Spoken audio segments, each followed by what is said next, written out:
Assalamualaikum warahmatullahi wabarakatuh. Pada video pembelajaran kali ini, saya akan menjelaskan materi tentang zat aditif dan zat adiktif. Ada 4 bagian yang akan kita pelajari. Yang pertama, zat aditif makanan dan pengaruhnya terhadap kesehatan. Yang kedua, zat adiktif narkoba dan psikotropika. Yang ketiga, zat adiktif bukan narkoba dan psikotropika. Yang keempat, dampak negatif penyalahgunaan narkoba dan psikotropika serta pencegahannya.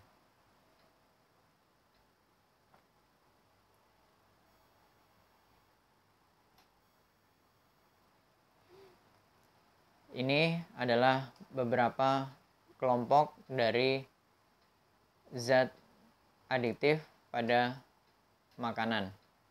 Dibedakan menjadi 5 kelompok. Yang pertama, bahan pewarna. Yang kedua, bahan pemanis. Yang ketiga, bahan pengawet. Yang keempat, penyedap rasa atau aroma.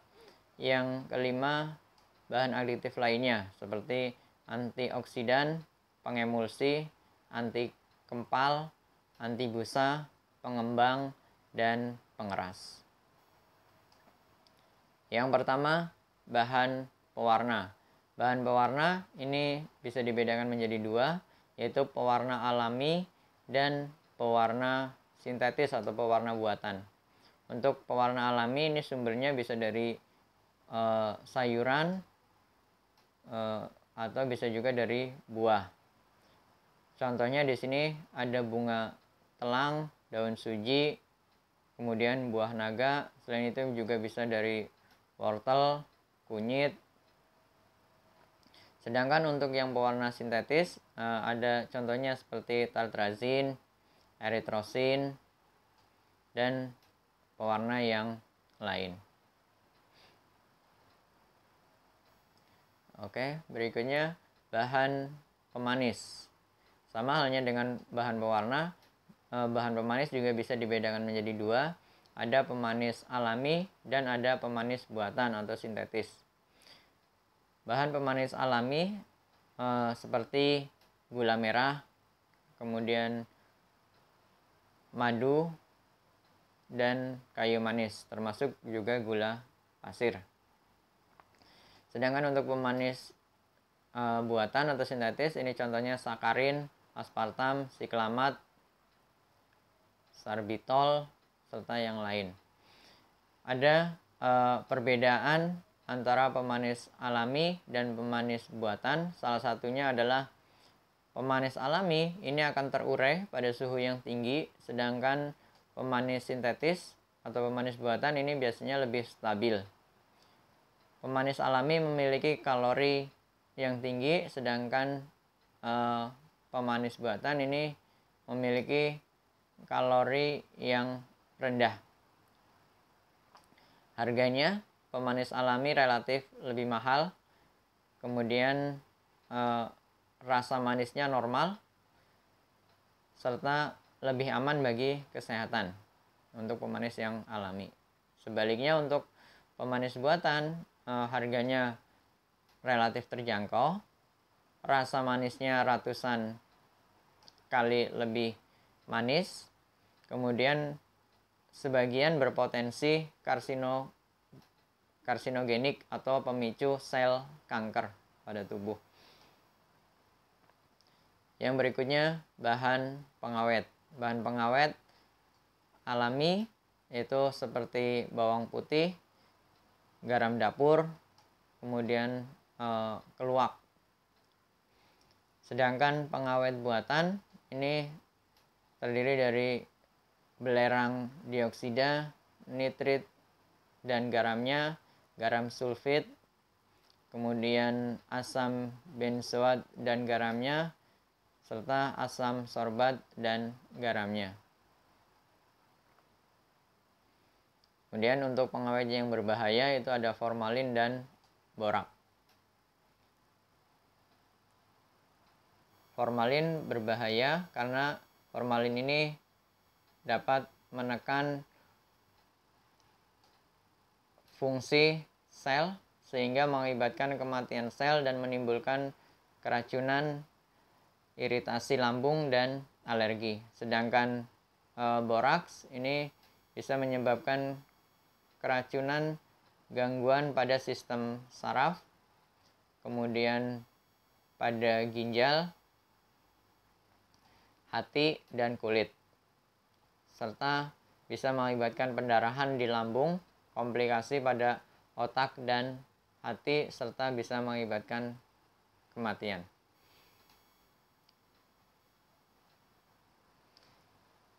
Yang berikutnya bahan penyedap rasa atau aroma.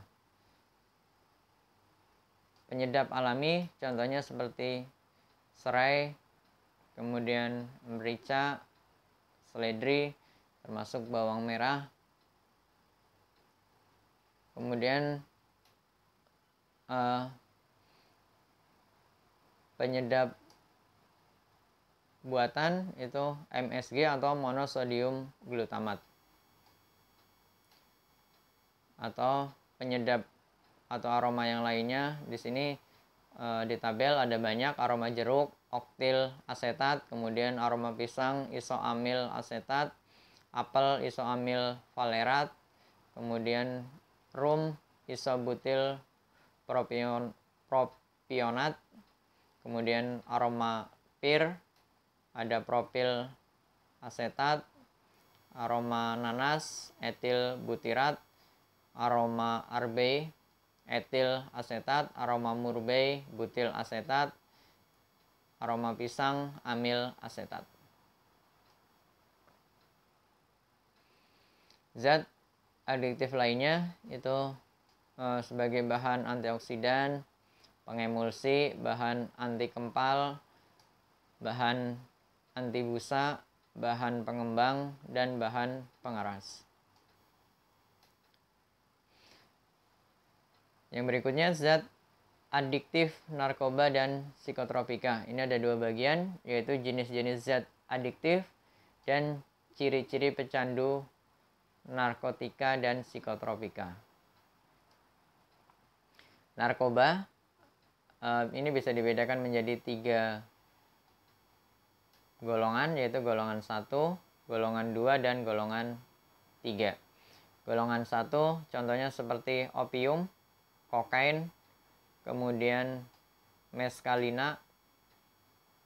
Untuk golongan kedua, morfin, fentani, petidina, sama metadon. Untuk narkotika golongan ketiga ada kodein dan etil morfina. Sedangkan untuk psikotropika ini dibedakan menjadi 4 golongan. Golongan yang pertama ini contohnya bloramfetamina sama tenamfetamina.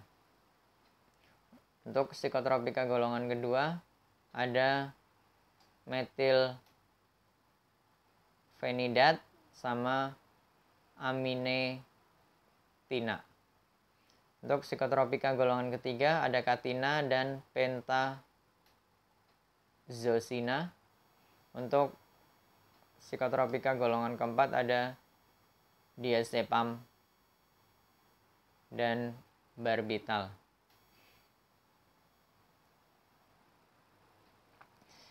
Ciri-ciri pecandu narkotika dan psikotropika, yang pertama otak ini mengalami penurunan daya ingat, kemudian hatinya sel-selnya menjadi melemah, kemudian kulit menjadi kering dan keriput, mata pupilnya melebar yang menyebabkan insomnia atau susah tidur, kemudian jantungnya menyebabkan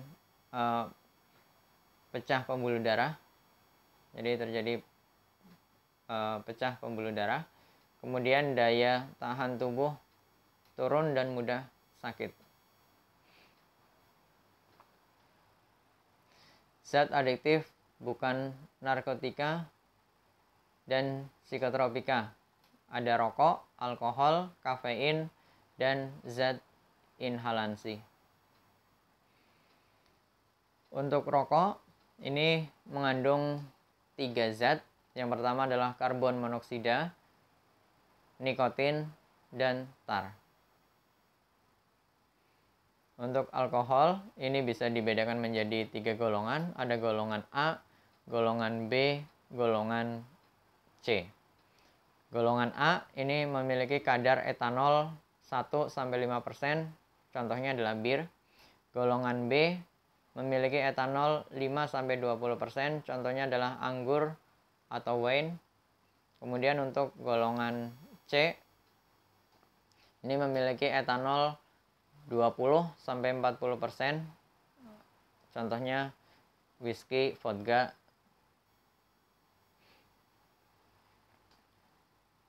Ini beberapa zat adiktif lainnya, yaitu ada kopi, coklat, teh.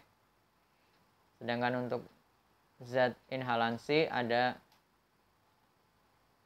thinner, vernis, dan tip X atau correction pen.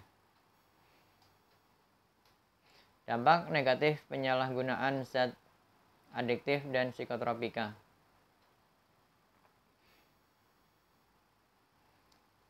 Jadi ada beberapa dampak negatif. Di sini digolongkan ada 3, ada golongan dari depresan, golongan stimulan, dan golongan halusinogen.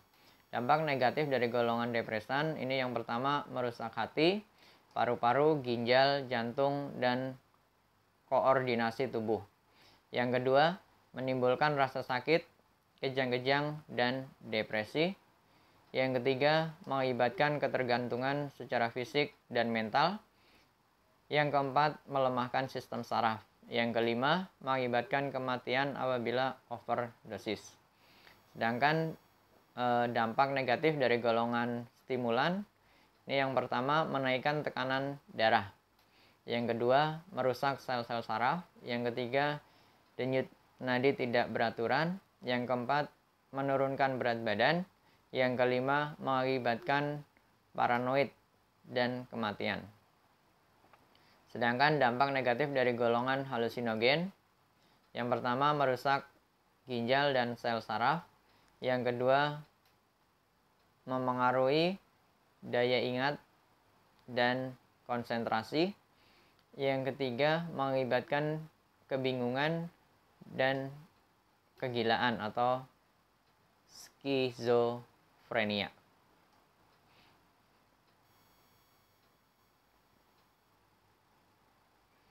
Yang berikutnya, penyembuhan dan pencegahan dari penyalahgunaan zat adiktif.